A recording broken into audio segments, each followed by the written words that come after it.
পুঁই শাক দিয়ে তেলাপিয়া মাছ রান্না করলাম। খেতে কেমন হয়েছে জানি না, খেতে ইনশাআল্লাহ ভালোই হবে। তো আপনারা এভাবে রান্না করে খেয়ে দেখবেন। আজকে রান্না করব হলো তেলাপিয়া মাছ ভাজবো, তেলে ভাজবো এবং পুঁই শাক দিয়ে ঝোল করব।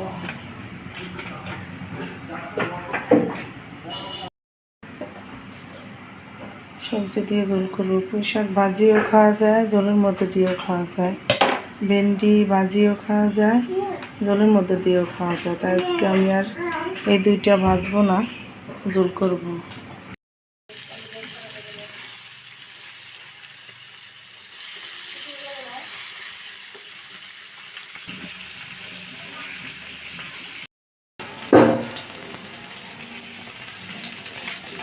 তো আমি এখন সবজিগুলা কষানোর জন্য তেল দিয়ে দিলাম, মশলা ভুনা করব।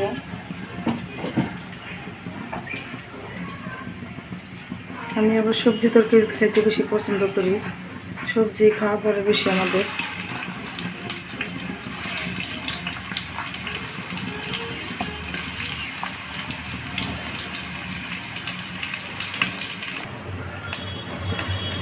একটু হালকা অল্প একটু দিলাম রসুন বাটা, একটু আদা বাটা, জিরা বাটার পরিমাণটা একটু বেশি দিলাম।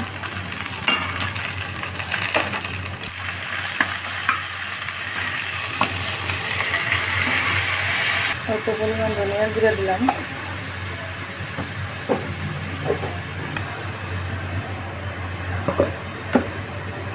হলুদ গুঁড়া, তারপর তরকারিটা কালার হওয়ার জন্য একটু মরিচের গুঁড়া দিলাম।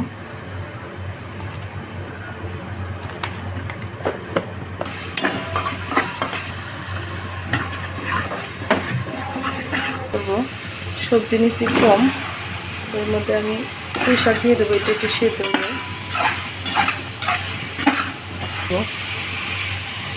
দেবো যাতে তাড়াতাড়ি সিদ্ধ হয়ে যায়।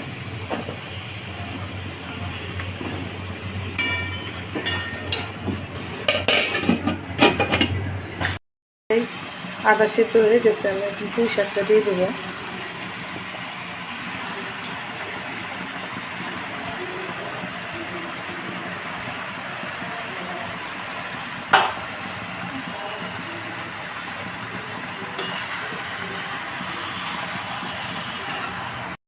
অল্প একটু পানি দিয়ে দেবো সিদ্ধ হওয়ার জন্য।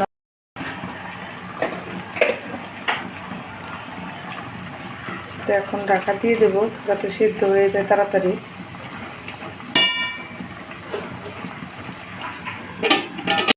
তো আমার তরকারিটা সিদ্ধ হয়ে গেছে, এখন আমি এর মধ্যে জল দিয়ে দেবো, জলের পানিটা দিয়ে দেবো।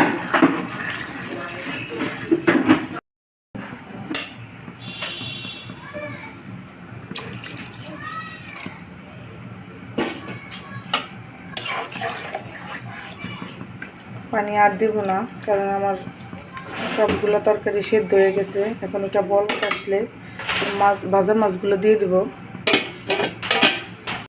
করে সব মাছগুলো দিয়ে দিলাম।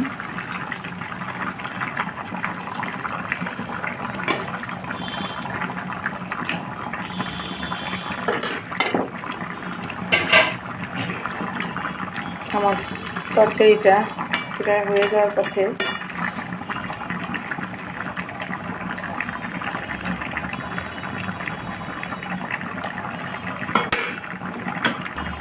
স্বাদ মতন লবণ দিয়ে দিলাম।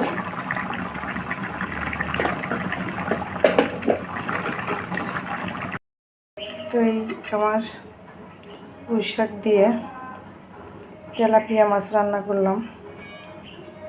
খেতে কেমন হয়েছে জানি না, খেতে ইনশাআল্লাহ ভালোই হবে। তো আপনারা এভাবে রান্না করে খেয়ে দেখবেন। আর ভালো লাগলে আমার ভিডিওটা আমাকে সাপোর্ট করবেন, লাইক কমেন্ট শেয়ার করবেন। তো ভালো থাকেন, আল্লাহ হাফেজ।